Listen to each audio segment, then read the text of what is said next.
आज के इस वीडियो में 8th ग्रेड अभ्यास पुस्तिका भाषा भारती कक्षा 8 यहाँ पर आप देख सकते हैं इसका मैंने एक अच्छी तरह से पीडीएफ बना लिया। यहाँ पर आपको क्लियर दिखाई दे रहा है, ठीक है। ये हमारा न्यू बुक का पीडीएफ है वर्ष 2023-24 के लिए, ठीक है।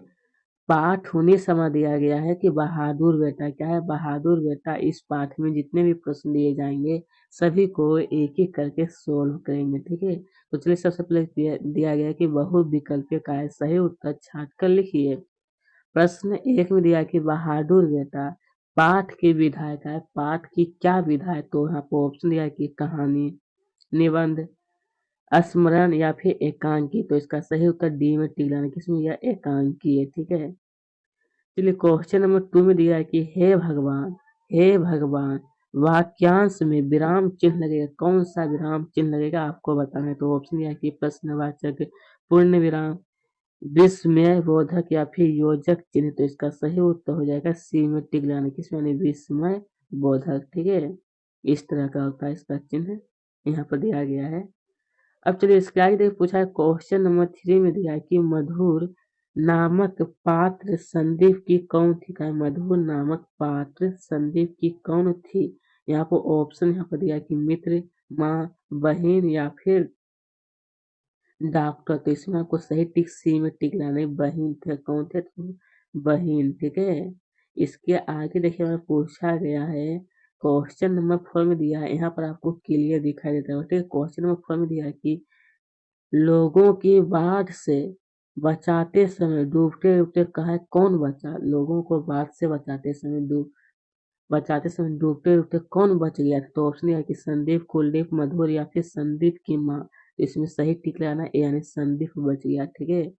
तो इसके आगे देखिए पूछा गया है इसके आगे कि अति लघु उत्तरीय प्रश्न कैसा है। तो अति लघु उत्तरीय प्रश्न 5 में दिया है कि मैं रेड कोर्स की सदस्य हूँ, वाक में कौन सा लिंग है। तो इसका सही उत्तर स्त्रीलिंग है। कौन सा लिंग है, तो स्त्रीलिंग। लिंग भी दो तरह का होता है, एक पुल्लिंग होता है, क्या था, स्त्रीलिंग, ठीक है। क्वेश्चन नंबर 6 में दिया है कि नदी के दो पर्यायवाची लिखिए। का है नदी का दो पर्यायवाची। तो यहाँ पर पहला आपको लिखना है कि सरिता और दूसरा क्या हुआ, टट्टीनी। क्या हुआ, टट्टीनी। इसके आगे देखिए क्वेश्चन नंबर 7 में पूछा है कि रेड कोर्स का है, रेड कोर्स के सदस्यों को कैसे पहचाना जा सकता है। किसको, तो रेड कोर्स के सदस्यों को। तो इसका सही उत्तर लिखना है कि रेड कोर्स के सदस्य विशेष प्रकार के पल, इस चिन्ह, इसको हम लोग क्या कहते हैं, प्लस का चिन्ह कहते हैं। क्या कहते हैं, यानी धनात्मक, जिसको इंग्लिश में कहते हैं प्लस, ठीक है, चिन्ह वाले प्रतीक का प्रयोग करते हैं, ठीक है। बस इसी तरह से आपको नोट कर लेना। क्वेश्चन नंबर 8 में दिया है कि सहयोग शब्द का वाक्य में प्रयोग कीजिए। सहयोग शब्द जो दिया है इसका क्या है, वाक्य में प्रयोग करने के लिए आपको यहाँ पर इसका अर्थ भी पहले आपको लिख लेना है कि सहयोग का अर्थ होता है मदद और सहायता। तो इसका फिर वाक्य में प्रयोग लिखना है कि हमें हमें बाढ़ पीड़ितों का सहयोग करना चाहिए, ठीक है। बस इतना आपको नोट करना, मतलब कि बाढ़ में जो डूब रहे हैं उन्हें क्या करना, मदद करना चाहिए, ठीक है। इसके आगे देखिए पूछा गया हमारा कि लघु उत्तरीय प्रश्न कैसा है। तो लघु उत्तरीय प्रश्न हमारा पूछा गया है। इसमें देखिए क्वेश्चन नंबर 9 दिया है कि माँ ने संदीप की तारीफ क्या कहकर की। का माँ जो है वो संदीप की तारीफ क्या कहकर क्या। तो इसका सही उत्तर लिखना है कि वह बड़ा जो है, मुझे खुशी है कि वह बहादुर है, बिल्कुल अपने पिता पर गया, सेवा करना उसको अच्छा लगता है। क्या लगता है, सेवा करना जो है उसको अच्छा लगता है। बस इतना आपको नोट कर लेना है। क्वेश्चन नंबर 10 में देखिए पूछा गया है कि मैं नदी के पास क्यों जाऊंगा। कहे मैं नदी के पास क्यों जाऊंगा, वह तो खुद ही हमारे पास आ गई।